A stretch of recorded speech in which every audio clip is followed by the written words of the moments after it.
আসলে লাকি না, কারণ আমি ধরেন এনসিএল খেলছি, ঢাকা লিগ খেলছি, বিপিএল খেলছি, তো সব জায়গাতে ধরেন যখন যেখানে সুযোগ পাইছি তখন সেইখানে পারফর্ম করে ধরেন এইখানে আসছি। ক্রিকেটে ধরেন সবসময় সাকসেস হয় না।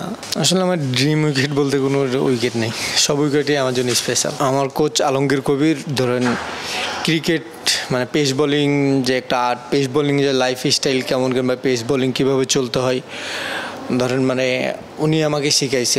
না ড্রিম না, কিন্তু ধরেন যখন যেখানে সুযোগ পাবো ওইখানে আমার বেস্টটা দিব। 152 কিলোমিটার পার আওয়ার গতিটা নিশ্চয়ই মনে আছে। কদিন আগেই রাওয়ালপিন্ডিতে বাংলাদেশ একটা ইতিহাস গড়েছে। সেই ইতিহাস গড়ার ম্যাচেই বাংলাদেশের একজন বোলার তিনি তার রেকর্ডটা গড়েছেন। নিশ্চয়ই বুঝে গেছেন কার কথা বলছি, নাহিদ রানা। এই যে গতির কথাটা বললাম, বাংলাদেশের সবচেয়ে গতিময় বোলার আপনি, কেমন লাগছে এই ফিলিংটা কেমন? আসলে জোরে বলার হিসাবে ফিল্ম নর্মাল, বাট টিমের জন্য কিছু করতে পারছি এই জিনিসটার জন্য ভালো লাগতেছে। আর গতির আরেকটা ব্যাপার যদি বলি হচ্ছে রাওয়ালপিন্ডি, বিশেষ করে শোয়েব আক্তার, তারও খ্যাতি এই গতি নিয়েই। তার এলাকার মাটিতে, তার অঞ্চলের মাটিতে বসে এই ব্যাপারটা ফিল্ম কেমন লাগছে? আসলে কখনো এইভাবে ভেবে দেখি নাই, নর্মাল ওইটা সবসময় চিন্তা করতেছি যে টিমের জন্য কিছু করতে পারছি, এই জিনিসটা ভেবে ভালো লাগতেছে।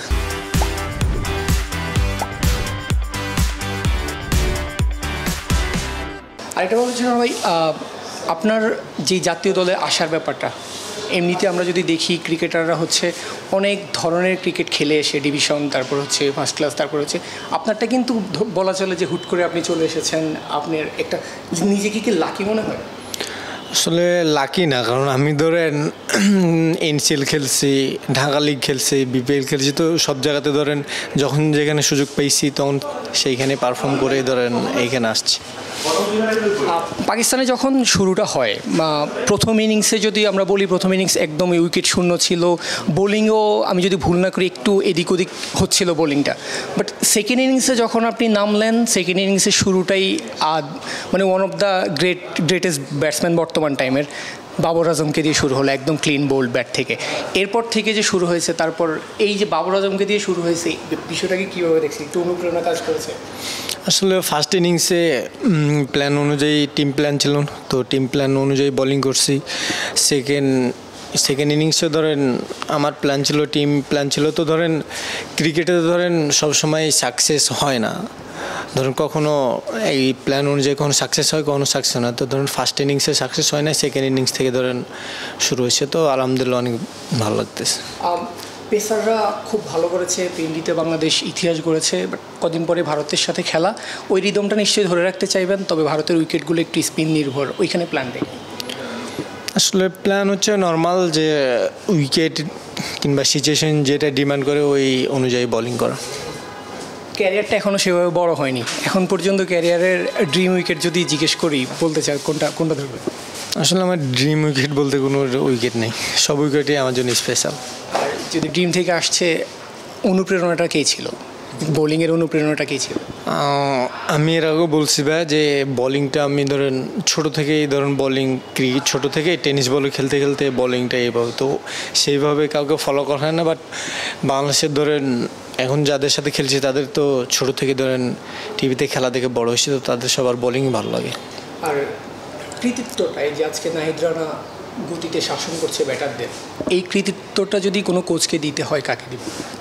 ধরেন অনেক কোচেরই আছে, তার মধ্যে ধরেন আমার কোচ আলমগীর কবির ধরেন ক্রিকেট মানে পেস বোলিং যে একটা আর্ট, পেস বোলিং যে লাইফ স্টাইল কেমন, কিংবা পেস বোলিং কীভাবে চলতে হয় ধরেন মানে উনি আমাকে শিখাইছে। ধরেন শুরুতে ধরুন 3-4 বছর ওনার সাথে ছিলাম, তারপর ধরুন বিসিবিতে আসলাম, বিসিবিতে আসার পরে ধরুন তালাশা, সুজন সারিদের অনেক জনের সাথে কাজ করছে। লাস্ট ক্যাম্পেও ধরেন pace bowler coach Tarek sir ছিল, ওনার সাথে কাজ করছে। বাট আলমগীর স্যার উনি হচ্ছে আমাকে ধরেন ছোটোবেলা থেকে যেমন বাচ্চাদের মানুষ যেভাবে গড়ে ওঠায় না, সেইভাবে উনি আমাকে মানে করছে, তুলে উঠছে। আচ্ছা, আমরা এখন দেখি যে ন্যাশনাল ক্রিকেটের পাশাপাশি, জাতীয় দলে খেলার পাশাপাশি হচ্ছে ফ্রাঞ্চাইজি ক্রিকেটগুলোর খুব ভালো একটা বাজার চলছে। নাহিদ রানাকে কি খুব কম সময়ের মধ্যে কি আমরা আইপিএলে দেখতে পাবো, কি এরকম কোনো টিম আছে? না ড্রিম না, কিন্তু ধরেন যখন যেখানে সুযোগ পাবো ওইখানে আমার বেস্টটা দিব। বয়স এখন 21, এখন গতিটা নিয়ে যেহেতু কথা হচ্ছে, সামনে প্ল্যানটা কি? আমরা যে দেখেছি বুমরাও কিন্তু একটা সময় খুব ভালো গতিতে বল করতো, তারপর নিজেকে চেঞ্জের দিকে আনছে। নাহিদ রানা কোন দিকে যাবে সময়ের সাথে সাথে? সময়ের সাথে সাথে সেটা ধরেন সময় আসলে বলতে পারবো। এখন ধরেন চেষ্টা করতেছি, সামনে একটা সিরিজ আছে, এই সিরিজটা শেষ করে এই সিরিজে ফোকাস দিতেছি। ধরেন একদম লম্বা কোনো ফিউচারের দিক এত কিছু নিয়ে ভাবতেছি না, সামনে সিরিজটা নিয়ে ভাবতেছি। জাতীয় দলের সাথে নাহিদ রানা 5 বছর পর নিজেকে কোথায় দেখতে চায়, দলের সাথে কি অর্জন করতে চায়? আসলে টিমের জন্য যা করতে পারবো এটাই আমার জন্য অনেক বড় কিছু। থাকে স্পেসিফিক যে করে কোনো টুর্নামেন্ট কিংবা ওরকম কোনো লক্ষ্য আছে কিনা? যেহেতু টেস্ট দিয়ে খেলাটা শুরু করেছেন, টেস্ট চ্যাম্পিয়নশিপ থাকে, তারপর সাদা বলের ফরম্যাটেও টুর্নামেন্টের বিশ্বকাপ থাকে, ওইরকম কোনো স্বপ্ন আছে কিনা নাহিদ রানা? অবশ্যই সবারই স্বপ্ন আছে। তো আমি এখন যেহেতু লাল বলও খেলতেছি, আমি সামনে আমার টেস্ট ইন্ডিয়ার সাথে সিরিজ, তো আমি চেষ্টা করব আমার টিমকে বেস্ট দেওয়ার এই সামনে সিরিজে। ইন্ডিয়াতে কোনো স্পেসিফিক উইকেট কোহলি কিংবা রোহিতের কথা যদি আমরা বলি, কাউকে আউট করার কোনো প্ল্যান আছে আলাদা? প্রত্যেকটা ব্যাটসম্যানের জন্য আমার প্ল্যান আছে। তো ভাগ্যে থাকলে ধরেন যদি ডিসিপ্লিন বোলিং করতে পারি, যে কারো উইকেটই পাইতে পারি। নাহিদ রানাদের মধ্য দিয়ে বাংলাদেশে এখন পেস বলের একটা খুব ভালো অবস্থান ক্রিয়েট হয়েছে। যারা এখন জুনিয়র আছে, যারা ক্রিকেটে আসতে যাচ্ছে বা ক্রিকেট খেলছে এখনও জুনিয়র লেভেলে, তাদের কাছে নাহিদ রানার পরামর্শটা কী থাকবে তাদেরকে?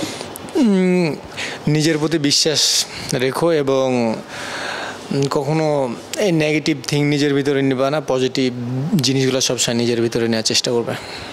নাহিদ রানা মাত্র 21 বছর বয়স, এখনই সে বাংলাদেশের একজন তারকা হয়ে গেছেন। বাংলাদেশ পরামর্শ দিচ্ছেন তরুণ ক্রিকেটারদের। তবে নাহিদ রানা নিজেও এখনও তরুণ, এখনও পড়াশোনা করছেন। আজকেই একটু আগে ইউনিভার্সিটি থেকে এসেছেন, ইউনিভার্সিটিতে আপনাকে নিয়ে প্রোগ্রাম হচ্ছে, কেমন লাগছে বিষয়টা? অবশ্যই ভালো লাগতেছে। প্রোগ্রামটা কেমন এনজয় করলেন? অবশ্যই ভালো এনজয় করছি। জি। দর্শক, নাহিদ রানার কৃতিত্ব আমরা দেখলাম, নাহিদ রানা রাওয়ালপিন্ডিতে কী করেছেন আমরা দেখলাম। আর ওই রকম যে সেই রিদমটা বজায় থাকুক, সেই কৃতিত্ব বাংলাদেশের হয়ে বজায় থাকুক। নাহিদ রানা যেভাবে বাবর আজমকে বোল্ড করেছেন, নাহিদ রানার বিরাট কোহলিকে সেভাবে বোল্ড করুক, নাহিদ রানা সেভাবে রোহিত শর্মাকে বোল্ড করুক। বাংলাদেশ আরও একটা ইতিহাস ভারতের মাটিতে লেখুক। নাহিদ রানার জন্য শুভকামনা, বাংলাদেশ ক্রিকেটের জন্য শুভকামনা।